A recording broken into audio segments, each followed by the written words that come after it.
My cross-country coach tried to suspend me for something I said during track season. Summer before my senior year of high school at Covington Catholic, we were at one of our buddies' graduation parties with my buddy. We'll call him Matt, one of our buddies who was a year older than us going to college. The last few weeks of our junior year before the summer, I had called a kid ugly during our state championship race. I almost started a fight with the fastest kid in Kentucky. And he was a runner at Highlands. It's like our biggest rival. And this is sports. Like, let's be honest. Talking shit, a little competitive edge, like, that's part of sports. And frankly, the best athletes, the most mentally strong, you appreciate some shit talking and some haters. Like, it just makes you that much better. So I had called this kid ugly. All I said was he was ugly. We had said way worse things to other athletes during our track and cross country seasons over the years, right? Anyone who's been to any type of sporting event, you know there's awful things being said between the athletes during competition.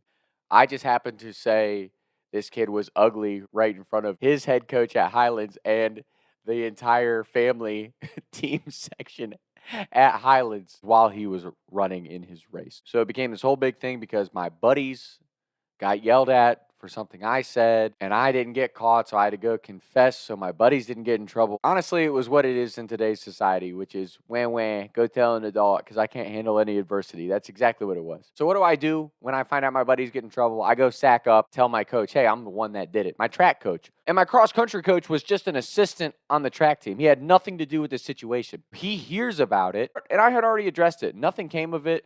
The coaches were cool with each other. My head track coach was like, dude, you're good. Don't worry about it. End of the season. Months later, at this graduation party, not during cross-country season, not during the school year, at a fucking casual graduation party, my cross-country coach walks up to me and he's like, hey, Thomas, you're suspended for the first race of the season for what you did during track.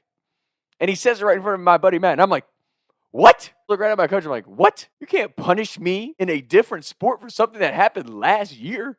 That doesn't even make any sense. And even my buddy Matt, who was like the coach's favorite gold boy, he was like, Coach, that makes no sense. You can't suspend him for that. And I'm like, yeah, I'm not suspended. I just looked right at him. I was like, I'm not suspended. This is the dumbest thing I've ever heard. You're mad at me for talking shit to a rival runner. For anyone who doesn't know Kentucky, Covcath Highlands is like a high school version of Ohio State, Michigan. Those two schools hate each other. And my coach is like, no, you're suspended for a race. And I was like, well, fine, then I just won't run this season. Because what? Like, I don't even like cross country that much, coach, and you need me. So if you are suspending me, then maybe I just won't run. Like, what? Well, maybe I'll go try football or basketball, one of the other sports I've been wanting to try the last 3 years. What the fuck, dude? I just said, you know what, dude, whatever. I walk away at this graduation party. First day of our off-season training program, I remember my coach coming up to me and being like, you know, I'm not going to suspend you. And I'm like, yeah, no fucking shit, you're not going to suspend me. But I know you wanted to. I know my buddy Matt fucking talked to you. Later at practice, Matt was like, I was the one that convinced him not to suspend you. I was like, thank you. But the fact that that's even a conversation is bullshit. Like, I would have taken that. I 100% would have taken that to my AD or principal or whoever I would have had to fight that because I was so pissed off about that. But see, I think in today's society, we were kind of the first generation of it. These kids who don't want to handle any adversity or competitive edge, being competitive or having a little bit of fire to you, just talking a little bit of shit, especially in the heat of competition, that's bullying now. Like, that's ridiculous to me. Kids should be talking shit. I love the videos of seeing kids getting in each other's faces. And I'm not talking about social media guys who are like 30, 40 years old, filming themselves playing pickup basketball. Not those douchebags. I'm talking about like high school athletes. I think sports is such a great parallel to life, especially when you're kids, because it does teach you adversity.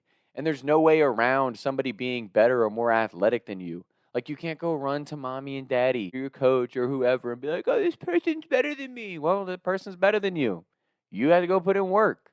I love that. That's one of my favorite things about social media. Like, I'm not going to come on here and bitch and be like, oh, this person does this and has more followers than me. You guys should unfollow them. Like, nah. Whatever that person did to get to their following, if it's bigger than me, they're doing something better than I'm doing. And I got to figure that out. Like, that to me is fun. I like the challenge of that. It makes you better at your craft. It makes you fine-tune your skill set. It's okay to have challenges and adversities in life. Like, those are going to happen. It's how you respond to it. And I've always just thought sports was a great lesson in that. And relating all that back to my story that I just told you, the kid himself never said a word to me about me calling him ugly. He just went out and was the best runner in the state of Kentucky in cross country and track. He dominated. That was his response. He didn't have to say anything. Obviously, he's going to have a hater. Like, I never touched that kid. That kid went and won individual state himself. But for us, we beat Highlands as a team. You know what I'm saying? So, like, that for us was good shit. It was always kind of disappointing to me, just as a competitive, kind of fiery person. It was like, you almost felt like your personality was a problem in certain settings. And that was something for me that I actually think it was a valuable lesson to learn at a younger age, especially in high school. That there's nothing wrong with being a high energy competitive person. You just have to learn how to channel that into positive outlets. Don't ever let somebody tell you that your personality or your energy is bad or too much, especially if you're being authentically yourself and you're not doing anything to negatively affect anyone or hurt people. And I still do it sometimes. Like, I'll make a funny joke and apologize for it. There was a lot of settings in my middle school and high school days that I was just being myself, and I saw all my buddies laughing and have a good time, but I was a problem because of who was running whatever organization or group I was hanging out in. So if you feel like you're being yourself and you're being told you don't fit somewhere, then go find a better place. You shouldn't have to change who you are just to feel like you belong or are accepted somewhere. Like, fuck that. The beauty of human beings is our individual personalities and talents. And when you let those things shine, sometimes you realize that you're capable of a lot more than where you currently are. And it's okay for you to grow and change your friend group. It's okay for you to grow into a better career path or find a better job, a better living situation, like whatever it is. It's okay for you to find your talents, discover what you're good at, and allow that to push you to a better place in life. Don't let your past or people who have a small, closed-minded view of things hold you down. You can go do great shit. Everybody's capable of greatness. It's just a matter of if you believe in yourself and you're going to go push yourself to go do it. I'm so glad that me and my group of close friends from high school had each other, because we never let our coach, who was kind of an asshole to us, just keep us down. You know, and our coach, probably kind of a misunderstood guy. His values and what he was trying to teach us as young men, we got that part. His delivery of things, just, it could have been very, very crushing to young, developing teenagers if we didn't have the mindset that we did. And that's where I feel like God always has a way of intervening in life.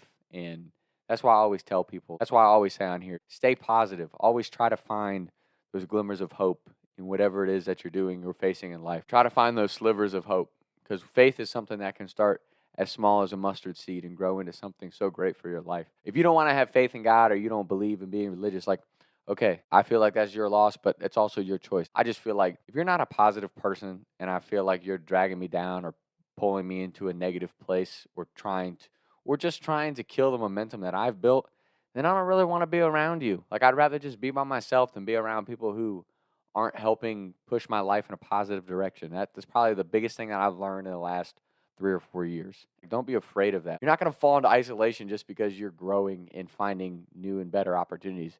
Those new and better opportunities are going to bring people that you don't even know yet. And then it's like you're going to find these great new adventures with new friends and new opportunities with new people who are actually going to positively build into you versus negativity that you're holding on to as a loyal friendship, but it's really just holding you down and not helping you get to a better place, because that person might be one of the biggest things holding you back from getting to where you want to be in life. So, and I'm all for rocking for your boys and being there for your brothers, but like, I got a couple friends I've just realized in the last couple of years is like, they're still my friends. I still care about them, and I help, you always help a brother in need, but like, if somebody's a negative influence on you and they're not helping you in a positive direction, I would say really consider moving on from that person, because relationships are give and take. I don't care if it's friendship, career, relationships, like whatever it is, there needs to be positive assistance on both sides of it. If you're just giving, and this person's just taking, but they're not doing anything to grow or improve or help you, that's not a friend. That's just somebody taking advantage of you and manipulating you.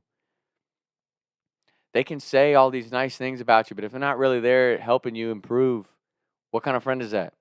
So that's my spiel. A little long-winded today, but it's the truth. We'll be back in more episodes soon. Talk shit down. Taking shots by the lake till I can't even breathe no more. See no more. I was riding around town thinking to myself, is it gonna get easier? I'll be up and away up the street and bake, but I can't even breathe no more. What's it to me?